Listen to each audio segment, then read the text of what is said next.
Now, ladies and gentlemen, welcome to yet another exciting episode of the Online Prosperity Show. As you already know, this is the number one place to discover the people, the ideas, and the systems that are helping entrepreneurs create more freedom, impact, and prosperity in their lives and business. I'm your host, Prosper Taruvinga, and if you've maybe ever felt like maybe this whole entrepreneurship thing is harder than it should be, or if you've maybe felt overwhelmed by either conflicting advice, maybe expensive programs, or just wondering why some people seem to succeed while others struggle, then today's episode is definitely for you. So make sure wherever you are subscribed and you're actually watching or listening to this, because every single week we bring you exclusive insights from experts who've actually walked the path and are sharing what actually works.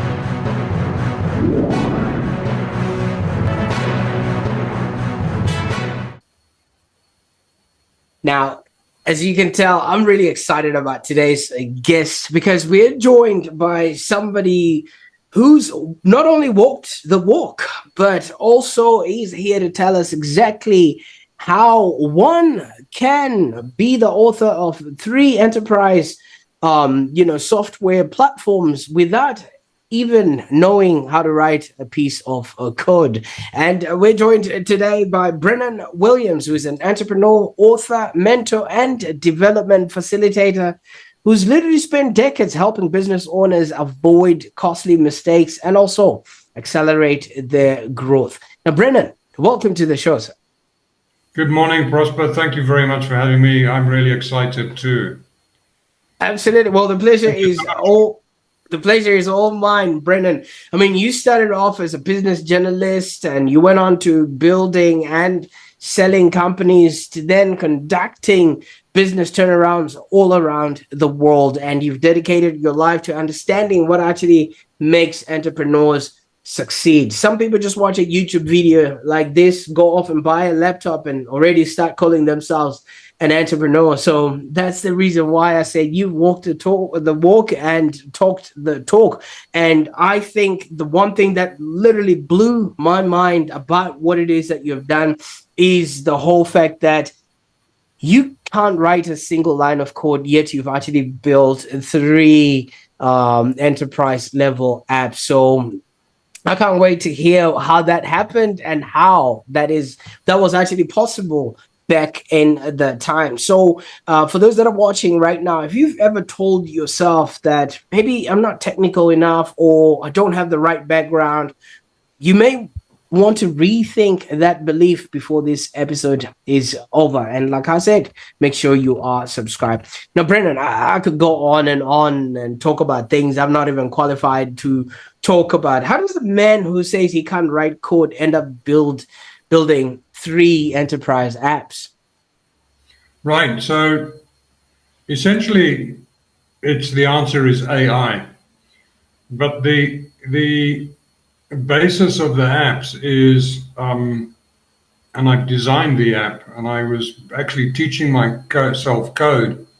I'm a language called Python before I was able to actually do it. And I didn't enjoy Python, but when AI arrived, it made it very, very easy. And what I was doing is translating the concept from my approach to enterprise development into a easily accessible, free platform that is going to help entrepreneurs with the specific challenges that I think that they should address. Now, our entrepreneurial ecosystem, our development ecosystem, tends to use a curricular approach to entrepreneurial development. They kind of like want to put you on a mini MBA, right? And if that worked, universities would already be printing entrepreneurs. Entrepreneurs don't learn from a classroom. Entrepreneurs don't learn from a book. Entrepreneurs learn in much the same way as we learn to swim. And that is by being in the water. And let me explain that a little bit more. Here in South Africa, our what they call the EBOR, the Entrepreneurial Business Ownership Rate, is 5.1%, which means that 5.1% of our population own an enterprise that has been running for 3.5 years or more. So what happens to the 95% that are not on that figure? They fall off the chart, they fail, they do not succeed, they are not able to get there all the way. And the problem is that we tend to go on that growth path. We tend to try and go up that path through experimentation. And this is a very risky and expensive way to do things, is to find out by yourself what's going to be going on in your enterprise. How do you deal with people? How do you influence the buying decision? How do you promote yourself? How do you do your finances? How do you build your own brand? Doing each of these multiple experiments that all go up to making an entrepreneurial enterprise work is a very, very expensive process and risky. You fail.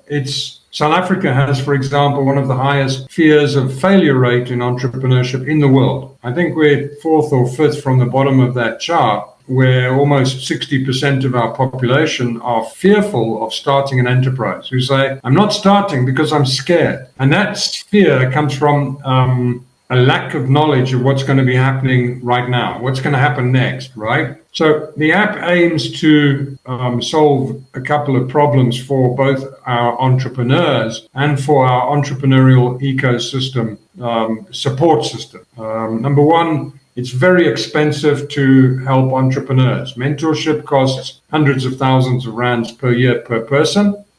If we look at that EBIA, that established business ownership rate again, 5% of our population are already entrepreneurs and successful. The international average is 8%. That means 3% are missing from our population. Now, 3% of our population of 61 or 62 million people is 1.89 million enterprises that should exist but don't, that are hidden within the informal sector or just haven't ever got off the ground. They're still in the back of people's minds. They're an idea, they're a passion, but they're too scared to get going. And I use a behavioral approach to entrepreneurship. A few years ago in 2017, one of the world's leading academics on entrepreneurship, a guy called Professor David Gibson, who won an OBE, which is some kind of it's a top-end civilian award in the UK.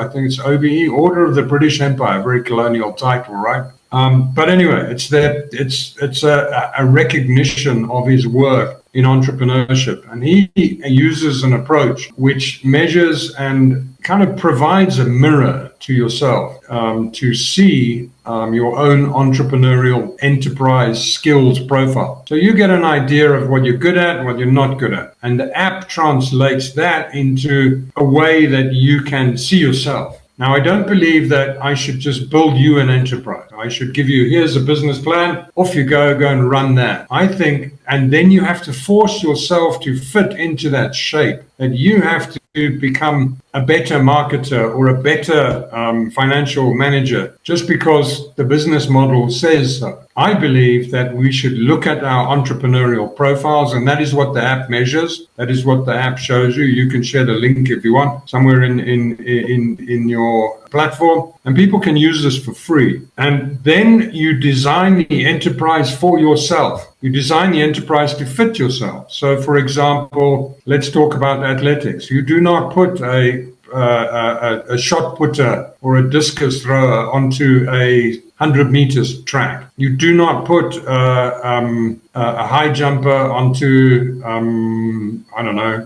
whatever other sport. We do not put a swimmer on to play rugby or a rugby player to swim, right? Because this is where they excel best. We should build the enterprise around your best strengths. So let's say you're really good with people. You shouldn't go to an enterprise that requires operational efficiency. You should, right? It's just not, you should get somebody to come and help you. Or you shouldn't, and that operational efficiency would be a cost strategy. But if you wanted a focus strategy where you focus on a specific audience, and let's say you are marketing hiking boots for outdoorsy type of people, and those are the people you connect to. That's where you should go. You should be designing, I believe, that small startup enterprises, and these are very different from corporate type of level enterprises, right?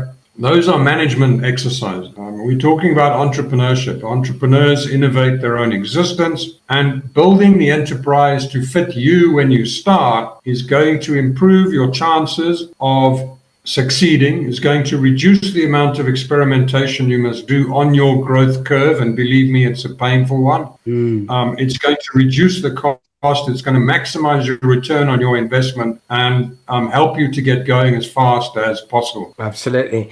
And I really appreciate you opening us up with that. Now, obviously, while somebody's listening to all of this, Brennan, they're asking themselves, who is Brennan and why should I actually care? Or who is he to be, giving us all of this background and information? You sort of started your career writing about business as a journalist. Now, you presented to us that, if business was just a curricular activity, everybody would flourish. But it's not like that. You actually have to have your feet in the water or in the trenches. What is it that fascinated you about entrepreneurship that eventually made you become one? Okay, so I've been running and starting, and I'm not Elon Musk or Richard Branson, right? I'm not. I'm just not that type of class. But I do understand. But I am world class at one thing, and I do understand entrepreneurs. And this is where I say, build your enterprise to be yourself. So I started off, first of all, running my little own enterprises at school and selling sandwiches and taking photographs and doing weddings, and which eventually led to my early career in journalism, where I wrote about local enterprises for my local newspaper and then for national radio stations and international media. And I eventually moved on to hardcore political type of, they're covering the township violence in South Africa, which desperately upset me. You do not need to see people killing each other and murdering and doing the strange things that the apartheid regime did to people and that people did to each other. I just stopped. And I thought, what can I do? I can't do that anymore. It doesn't fit me. Right. So then my first step was I found something. I can't do that anymore. It doesn't fit me. It's just too much stress. And I thought, let me be something honest. And I became a carpenter, and I ran a small cabinetry company making kitchen cupboards and bedroom cupboards. And that eventually grew into quite a large insurance contracting company, servicing all of the top blue chip insurance companies, fixing their properties. And I sold that in 2004. I went on holiday for 2 years. I went back to photography. I did wildlife photography. It's a beautiful job, wildlife photography, but it doesn't pay the bills. And I met a National Geographic team at Sodwana, where I was learning to dive, and they arrived. And remember, I'm in a little motorhome camper thing, right? And I've got a little bag of cameras, maybe 200,000-300,000 rand worth of cameras. These guys arrived with like 50 million rand worth of equipment and 22 people. And I thought, okay, game over. I can't compete. I can't do that. And I thought, okay, end the holiday. We need some money. And I went and did turnarounds over in the UK of a couple of companies. And then I also did a postgraduate degree over there. I didn't finish university when I first attempted it. I had too much of a jaw playing around at school.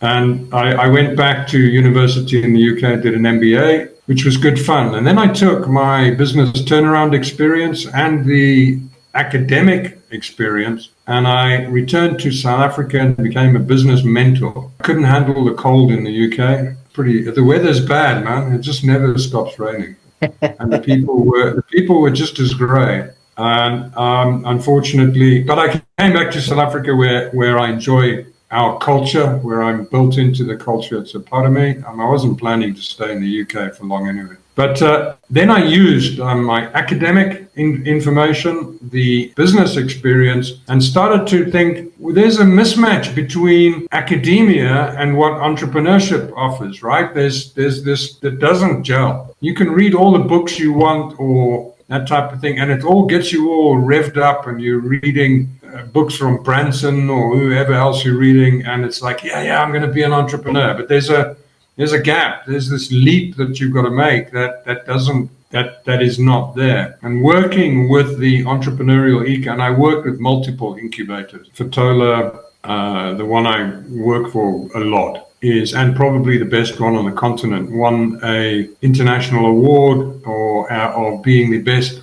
entrepreneurship development service providers in Africa. So I have developed my skills within entrepreneurship mentoring. I've mentored thousands of people, tens of thousands if you include the digital people I've worked with. I deliver lectures with UNISA and a variety of other universities.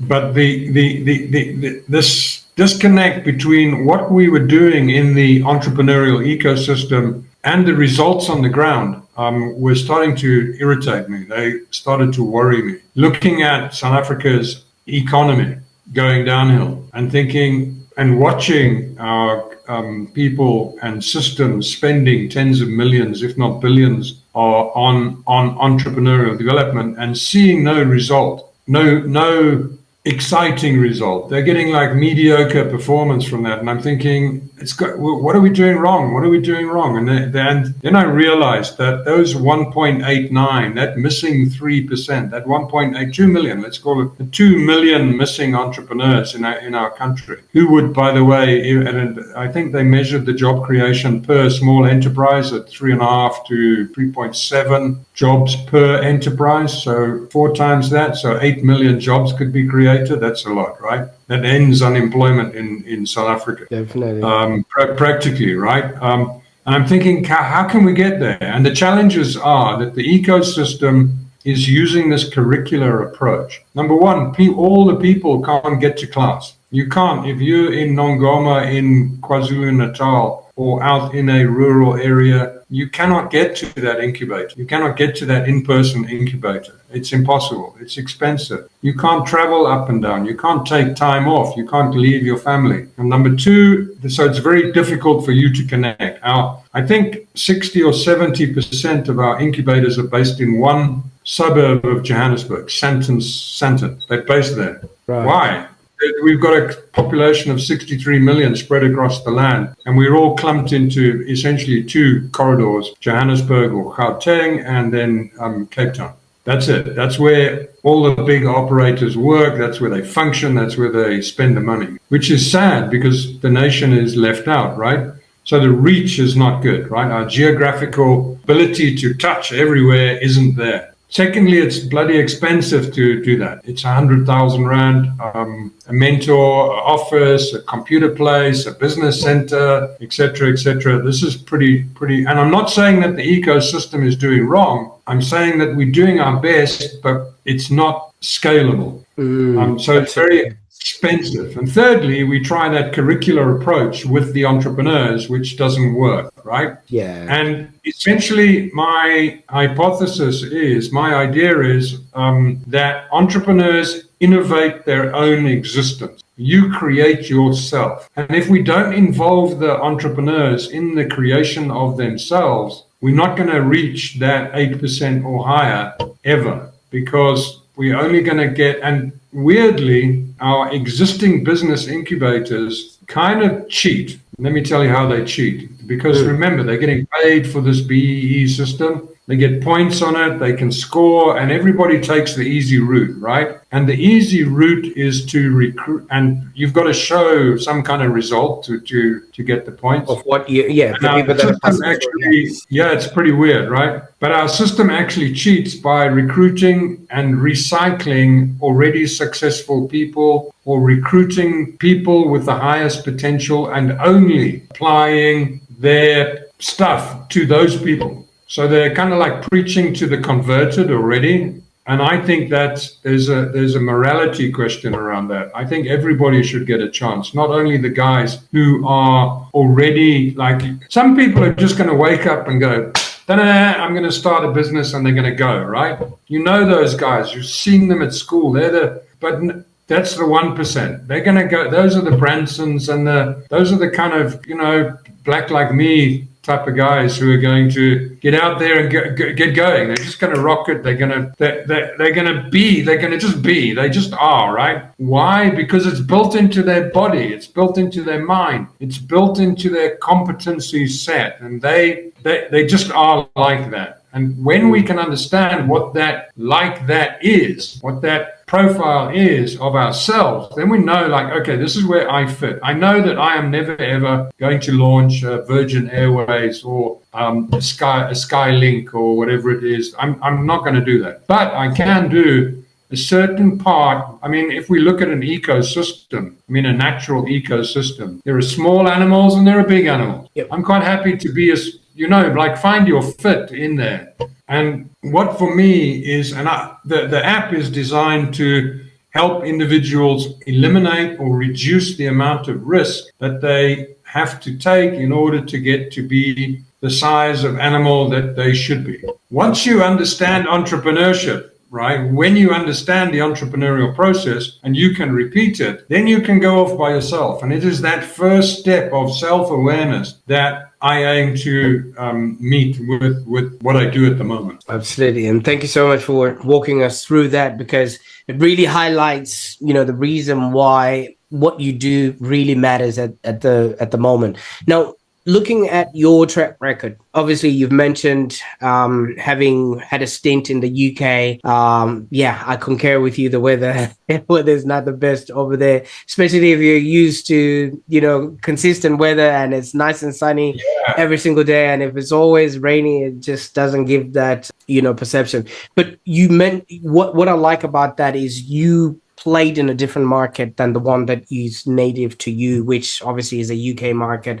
And also you saw how things were being done there. And you also ventured into the academic side of things, which is by you doing the MBA. And also, you're involved in the business turnaround side of things, which is the practical way of being. Now, you kept repeating that academia has a whole different way of viewing what entrepreneurship really is. Maybe you can just give us an outline of that, what that is, because fish don't see the water that they swim in. There's a lot of people that are walking around with MBAs and wondering why business is not working. And we also have people that just started from the grassroots level and they're not figuring out why maybe as they rise up in business, things start to not sort of work. What is the difference that is being presented, by academia, and also, what is the difference that is on the ground?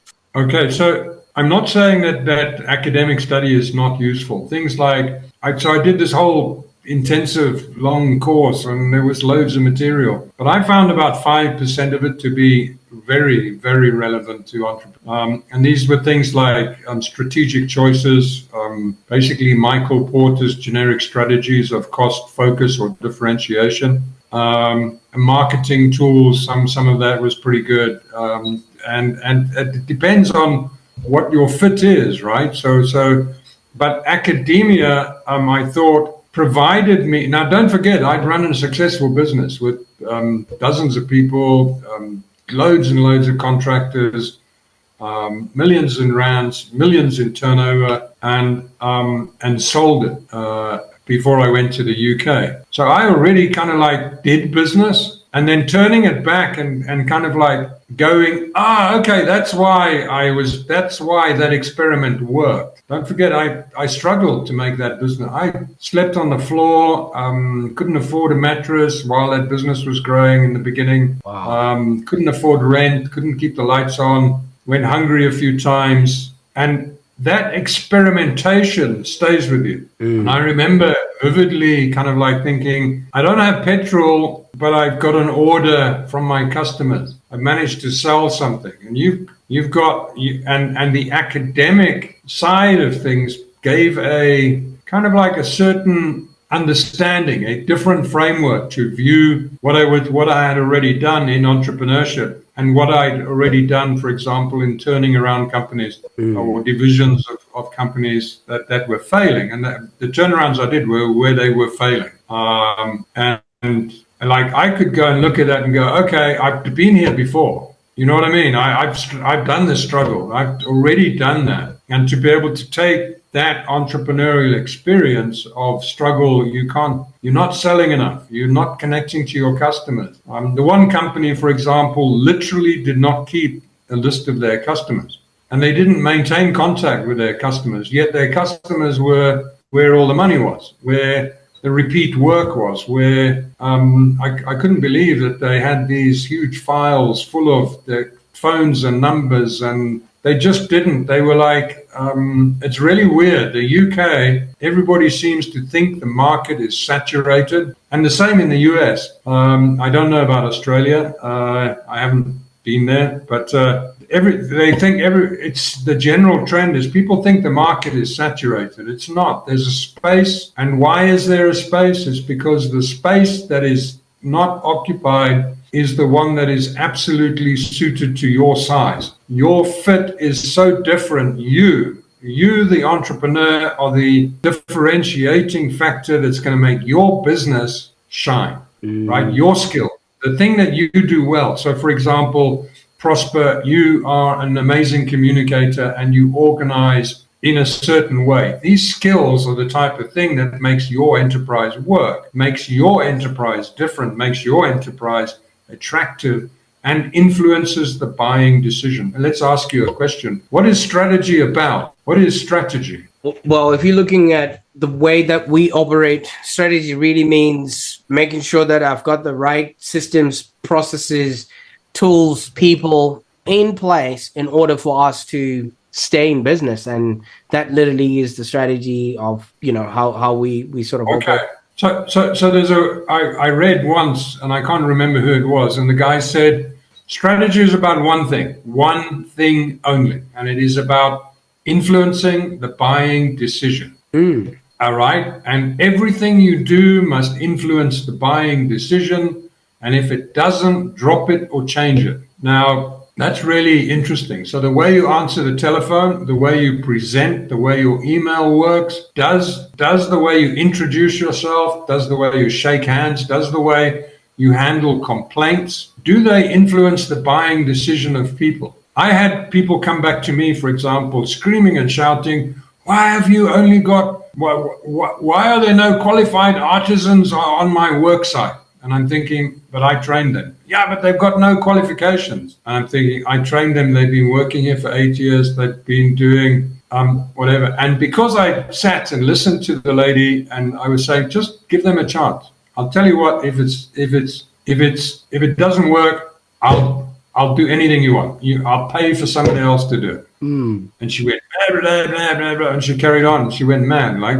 don't forget, 5% of the world's population are not well mentally and requires psychological assistance. And you've got to deal with those people, but they're the outliers. But when you respond to a complaint, right, you are influencing the buying decision. It's going to that complaint is going to give you clues to how you can improve, how you can avoid that next time. Another example of everything you do influencing the buying decision. I'm commuting into London on a daily basis for 2 or 3 weeks, right, to go and work to go monitor a site. And I stopped in Bond Street, and in Bond Street, there's a McLaren motor car shop. Those mega expensive Formula One cars that have got number plates. The Formula One cars, yes.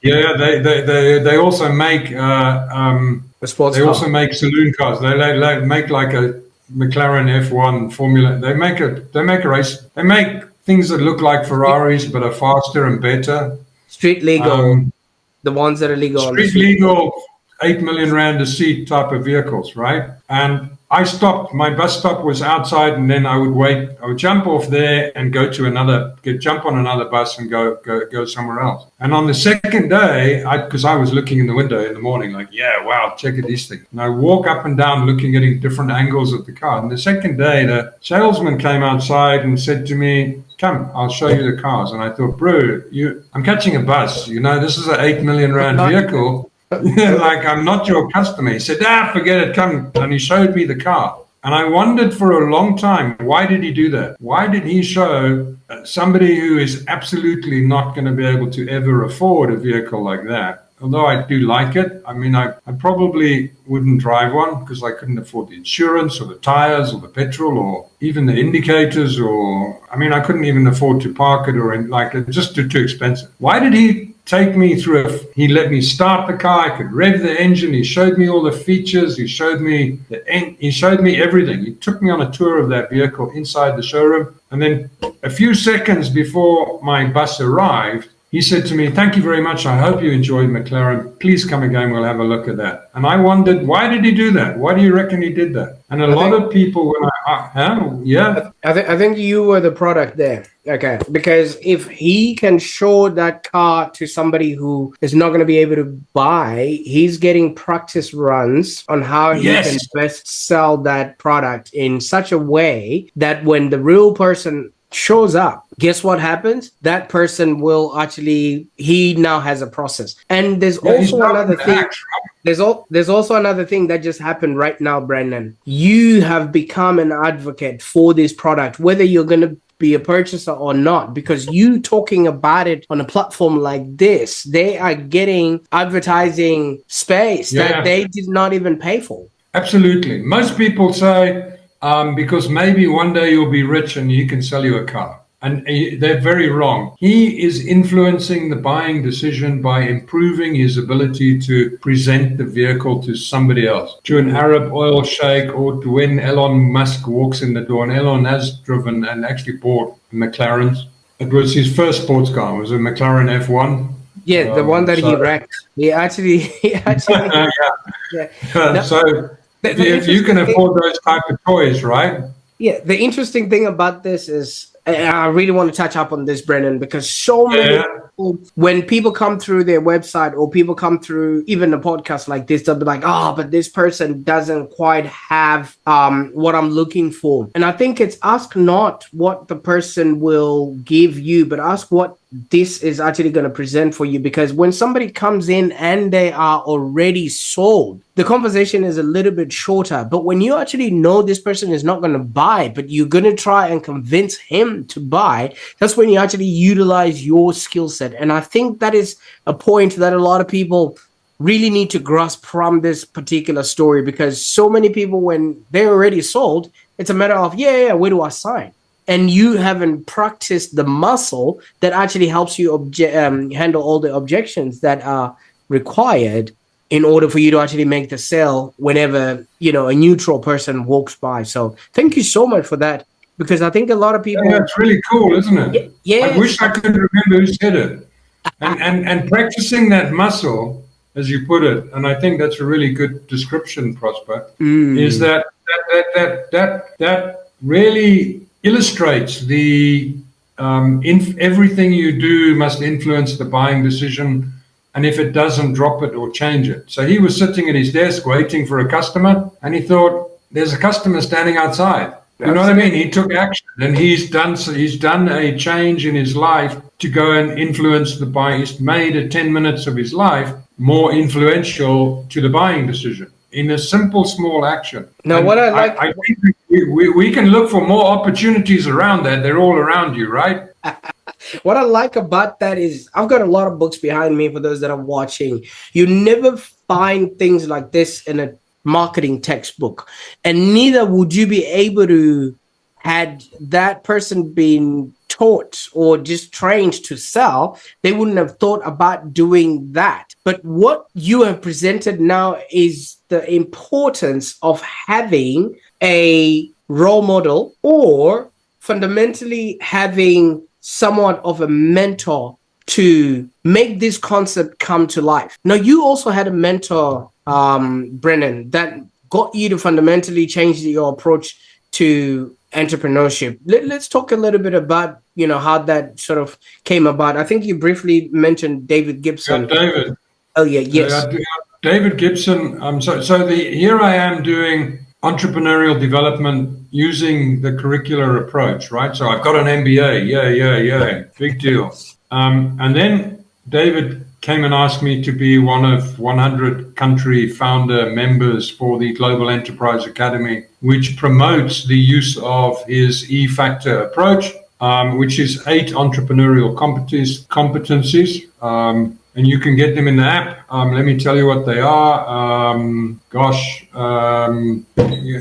on this, put myself on the spot now, but essentially it's self-promotion, your ability to influence and assert your and negotiate with others. It's your ability to present your brand to the world. Who am I? To tell them your shape. And how can you tell them your shape when you don't know what your shape is? When your shape has been determined by some preset M.E.D.I.A, which says X, Y, Z, these 6 courses, these 10 courses, these 8 modules, that's your shape. That's not right? That's not going to help you. You need to know what your shape is so that you can show the world. And your ability to assertion and negotiation, I've said, your determination, your ability to persevere inside and continue. So this is your personal motivation, your ability to wake up in the morning at 5 o'clock, 4 o'clock, or go to and keep going and keep doing. These type of things you need to know. You do not want to be entering an enterprise where you do not have the ability to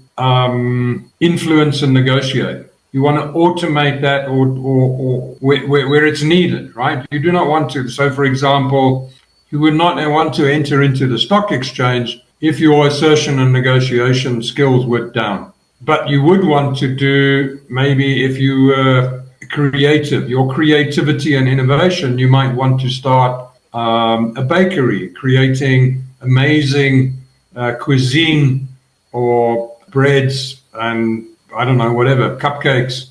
Maybe that's the type of thing you'd want to do. So we want to find something that does that. Now, David showed me that, and then it became, when I understood this framework that he provided, and he does a very European academic approach, right?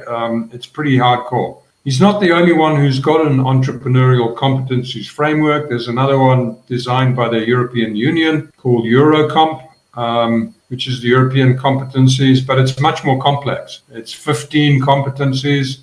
This one is 8, and I've simplified and I kind of matched it to our culture in South Africa. Most of our population in South Africa is 90% black, a few percent colored, a few percent Indian, and about 6 to 8% white. And I've matched it to our culture. We are a different culture to the Europeans and certainly to the British and anywhere else. And our approach and the app, I kind of like worded and used it in a way. I've stripped off the academic stuff and got to the practical things. That's standing up and walking out to the bus stop. So call someone so you could practice with some time that you're not using instead of reading the newspaper. That kind of, let's influence the buying decision, the practicalities. So I built that into there. And David and I are he's presently talking to me about taking the app global. Okay. And I really think it's worth doing. We've just done it I've been delivering it the same thing without the app, using an Excel sheet and a manual kind of quiz sheet for a few years. And people tell me this is life-changing. Try it yourself. It's like, okay. But by the way, one of the premises I work on is not everybody can, not everybody should, and not everybody would be an entrepreneur. Some people should not, and some people definitely should not. And it's not a matter of, and we can add the word now to that, because anybody can be an entrepreneur, but there's a timing to it. And the timing involves you being ready to be able to deliver on the goods, right? Right. So imagine that you started your enterprise at a different time, at the wrong time, too early or too late or it's not going to work as well as it might have, right? You would not have had the resources available. You wouldn't have been able to communicate as well. You might not have been able to influence the buying decision because you hadn't practiced enough. Right. So that type of thing. So everybody can be an entrepreneur, but some people shouldn't be right now. And the app aims to show you, number one, how your state of readiness. Well, actually, it's the E factors. The app is just a delivery platform. Instead of it being printed in a book, which is available in some of the books I've written, It's now available in your phone, in your hand, with you 24 hours a day. And it includes goal setting, and you can build these things called AI agents these days, which I've programmed with the works I've written, the works David's written, 15 years of coaching notes. That will show you. You go into the app and you say, okay, it says, okay, cool. Now you know who you are. What do you want to do with that? And it asks you to set a goal. And you can work through that kind of like a proper mentor. AI is phenomenally smart with that type of thing. Now, mentoring is a fairly standard process. But remember that the entrepreneur innovates their own existence. The app doesn't do that. The app kind of just points you. What about this? What about that? And David helped me realize that entrepreneurship is not the academic delivery. Entrepreneurship is the practice of entrepreneurship, and that you, the coach, sits on the side shouting and screaming and whatever, but he has no influence on the game other than changing the attitude and skills of the players before the game. You've got to do that kind of before you start playing. Absolutely. Please stop me when I talk too much, right?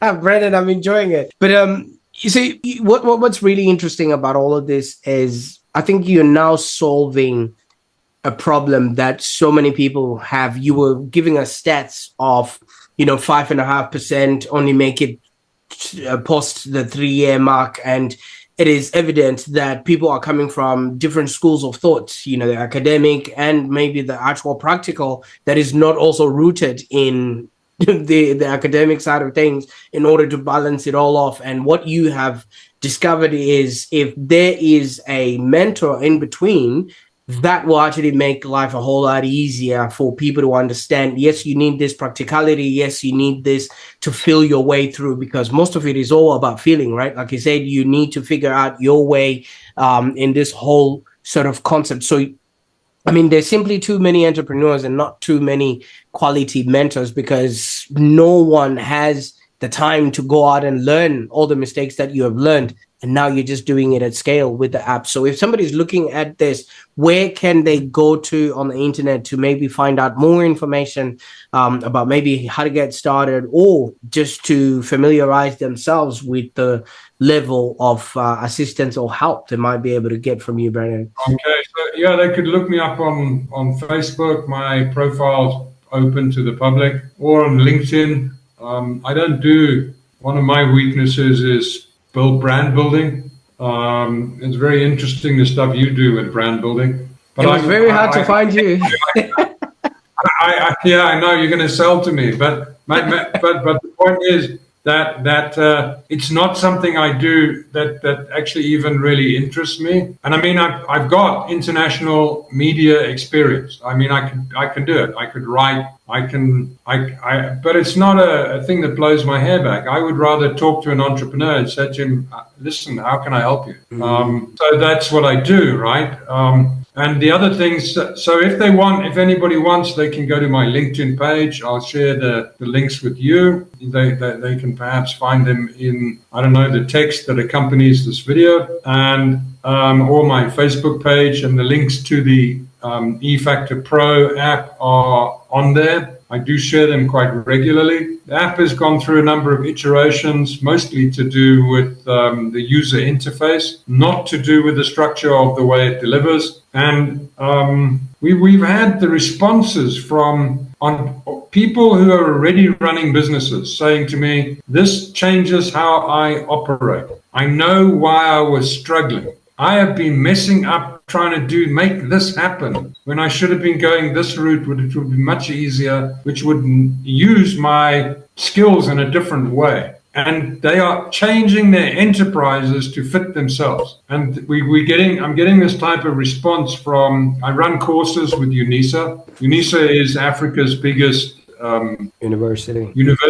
They've got like 350,000 or 450,000 students, 9 million or 10 million alumni. And they sent out invites to do ideation, conceptualization of your enterprise. And then we run a course there through the Incline Yellow Hub. They've got a business hub. And the guys are coming in, and some of them have got enterprises, some of them don't. And they were responding to this. This is a very, very different way. This is not the usual thing that we see from CIDFA or CEDA or government support or incubator support. This is not the usual thing. There are there's a few private sector guys in incubation who are running similar type of things, but the scale is so small, and because it's in person, and the app changes that. This puts it in your pocket anywhere in the world, any time of day. I do need to find somebody out there who's going to help support. AI is not cheap. I have to pay for a few cents for every user. Yeah, so it's like 70, 80 cents. But if you get 100,000 people using the app, I'm screwed, right? My goal is to make South Africa or the world a more entrepreneurial place. And the spin-off from doing that at scale is, I don't even know what they would be. The opportunities will come from talking, from customers coming to me, just a profile. That's how I raise my profile, is by doing amazing things. I think this is, David and I have built it, but I've taken it out of the classroom and into the world for David and streamlined that academic into a really practical entrepreneurial thing that you can use. I swear, have you tried the app, by the way? I actually was playing around with it. That's why I know so much of what it can do, because I literally think what you've distilled is years of trial and error, and it actually shortens the distance between idea and literally the livelihood. Because the reason why so many people don't go past the 3-year mark is because they are going to need to be feeding their families in the process. And because most of these things take time. You know what I mean? Like, even if, yes, you might have an idea from concept to completion, it takes a great amount of time, and not a lot of people have the patience and the resources, like you were saying, to make sure that actually happens, right? But there are a few ideas that a few people come up with where, if people have actually benefited from the app, they can actually send the elevator down and help those that are also starting. So you can actually start a sponsor, a junior, sort of approach. Because if I've been through the app and I've become successful, I'll be more than happy to pass on that legacy to somebody else who's also getting started. And then it just creates that momentum so that the burden is not on you, especially when it comes to tokens. And we use AI, and it used to be cheap, but now it's getting more and more expensive because of all the things that we're integrating into it. So I'll make sure I put the links in the show notes so that people can actually get started with you, because thank you so much. That would be awesome. I viscerally believe the work that you're doing matters, and you might call yourself a business mentor, but I think you're the experimentation eliminator, because once the experimenting time has been eliminated, it's easier for people to actually go from idea to actually making money, and you cutting all those entrepreneurial years of turmoil and expensive guessing that goes into research and development, which a lot of people would fail, and so many products would not make it till the end just because people don't have those results. So the work that you're doing matters, Brennan. Thank you. Yeah, there's this one academic called Greiner. He wrote something called Greiner's growth curve. And essentially what his hypothesis is that you grow by solving a problem. Absolutely. Right? So we grow by, so the first problem is, I don't know what to do. So through creativity and innovation, entrepreneurial competency, which is measured in the app, you creatively create something that you're going to your enterprise. I'm going to make amazing cupcakes. Now then, that solution leads to the next problem, and this happens all the time, right? Next problem is there's no leader to take the cupcake company forward. And you as the entrepreneur must start to organize and make the company happen. Eventually, now you start making the company happen, and then you run out of time. So you've got to hire people, and they create the next problem. And that creates, and you solve that problem, which is control. And then you introduce red tape to control the problem, and that red tape slows you down, which becomes the next problem. And that growth curve is, if you know where it's coming from and how you ready in how what tools you have available to solve it in you, built into you, in your inherent behavioral competencies, it's going to be a lot easier, a lot less experimentation. Absolutely. Now, Brennan, I can't thank you enough. I viscerally believe myself that we're here to leave, to learn, and to contribute. And you've done all three. I don't know if you've realized that.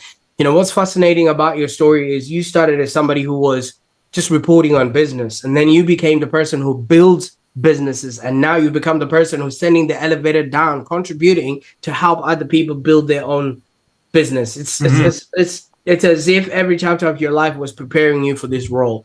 So thank you so much for having, you know, stood with whatever it is that you were being thrown at, even the weather in the UK that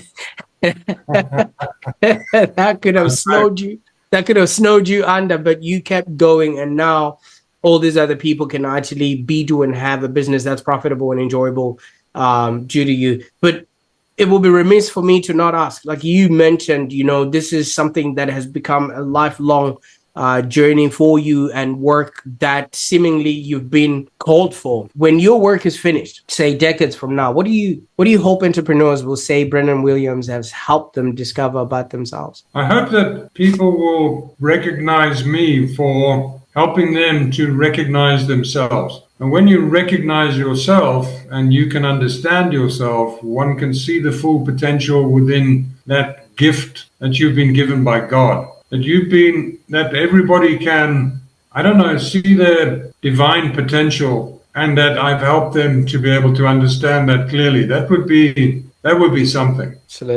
Absolutely. And I really hope that this platform would also help you achieve that and more. Now, Brendan, I can't thank you enough for the time that we spent today on the call. I mean, your life story and your experience have so much value for those that are watching right now. And for those that are watching, if there's a lesson from today's conversation, I think it's this, okay? Success in business is really about knowing more. You know, it's not about the accolades or the certificates that we're picking up as entrepreneurs, thinking that's what it is. It's really about experimenting less blindly and not spraying and praying with our resources and money out there, hoping something will click. All right. So the entrepreneurs that actually thrive aren't necessarily smarter than anybody else. They're finding better guidance and making better strategic choices and learning faster from reality.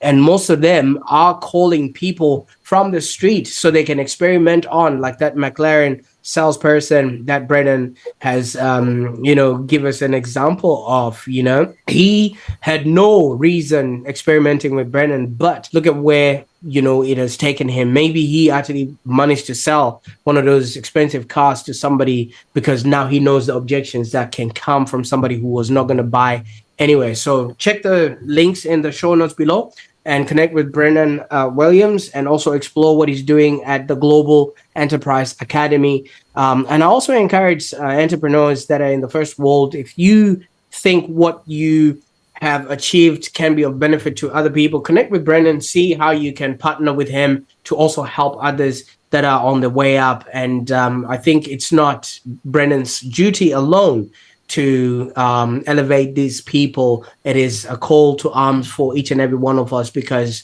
we too have had people that have helped us. So I can't wait to see what it is that you're going to do with this information today. And don't forget to subscribe, because in our next episode, we'll be exploring ideas and perspectives that will help you be, do, and have a happier existence. Until next time, bye for now.